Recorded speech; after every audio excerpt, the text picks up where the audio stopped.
Girl stabbed to death in school bus horror after rejecting flowers. Before we go on, please share this video, comment, like. You can leave a subscribe and ring the notification bell, so the next video I put out, you will be the first to get notified. Please enjoy. A South London girl has been stabbed to death in a bus as she and her friends made their way to school.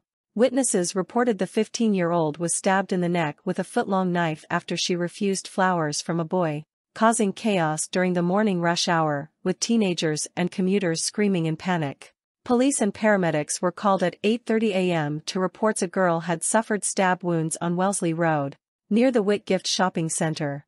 A bus driver and a passerby had initially battled to save her life, while two other schoolgirls, believed to be the victim's friends, tried to get through the police cordon. Despite the best efforts of the London Ambulance Service and Air Ambulance, she was pronounced dead at the scene at 9:21 a.m. Following information provided to the police, a 17-year-old boy was arrested in New Addington just over an hour later and remains in custody. Old Palace of John Whitgift School, a private all-girls school in Croydon, confirmed that the victim had been a much-loved and valued friend and pupil and sent their condolences to her family. Her family were reportedly told the news by their daughter's friends and were devastated by the news. One witness described how he and others had chased a boy, who was carrying a knife which was black, thin and about a foot long. A bouquet of roses left at the scene where the girl was killed. Security worker Victor Asare said, "It looked like the girl didn't want the boy to come closer." He then described a boy stabbing the girl in the neck with a black knife.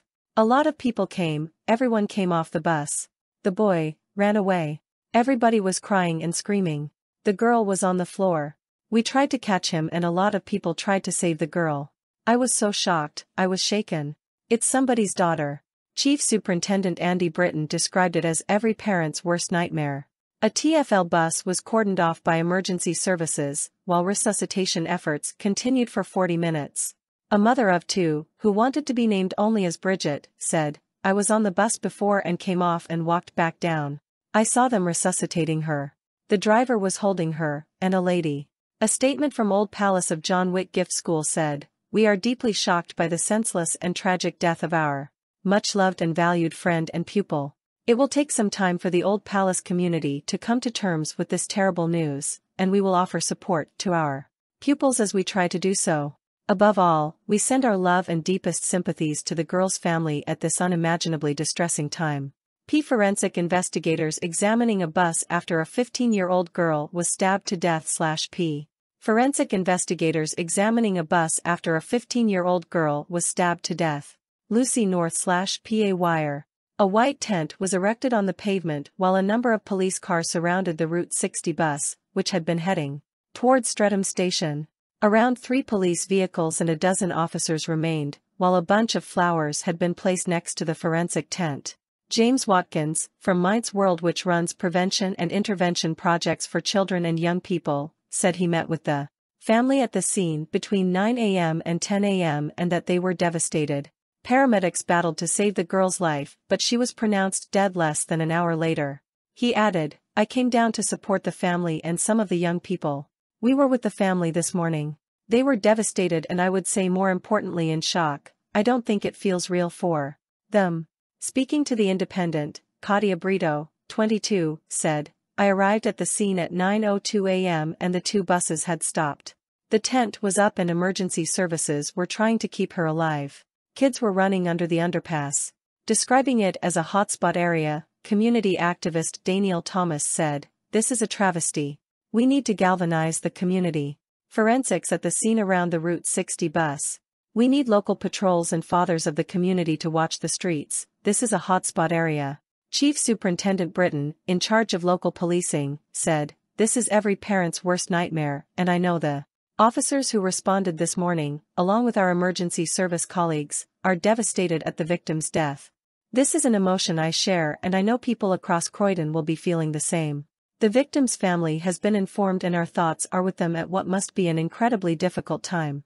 In response to the news, Mayor of London Sadiq Khan said, "I am absolutely heartbroken by the death of a 15-year-old girl in Croydon this morning. A teenage boy has been arrested by the Met Police in connection with the incident. My thoughts and prayers are with this young girl's family and friends, and the whole community, at this unimaginably awful time. An arrest has been made in connection with this incident and I am in close contact with the Met Commissioner. The mayor of Croydon, Jason Perry, wrote on X, formerly known as Twitter, I am devastated to hear that the teenage girl who was stabbed in the town center this morning has tragically died. The council are in touch with the police and will fully support their investigations. Our whole community's thoughts are with the victims, family and friends. The schoolgirl is the 16th teenager to be murdered in the capital this year, 13 of whom were stabbed. Anyone who witnessed the attack or has information that can help officers is asked to call police via 101 quoting reference CAD 1601/27 SEP. To remain anonymous, contact Crime Stoppers on 0800 555 111. More news and details.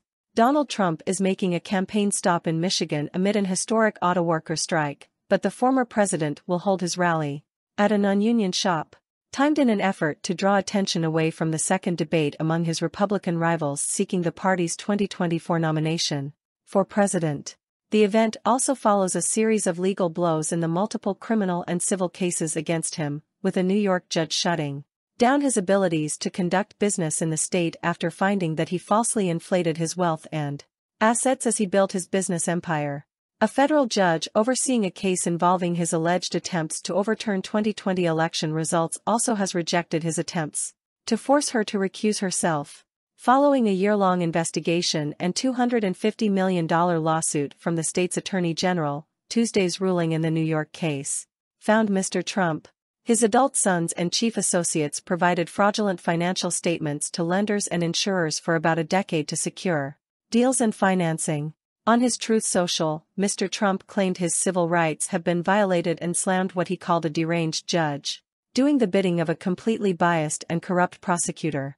Thanks for watching. I'm Ariel Brooks with the news.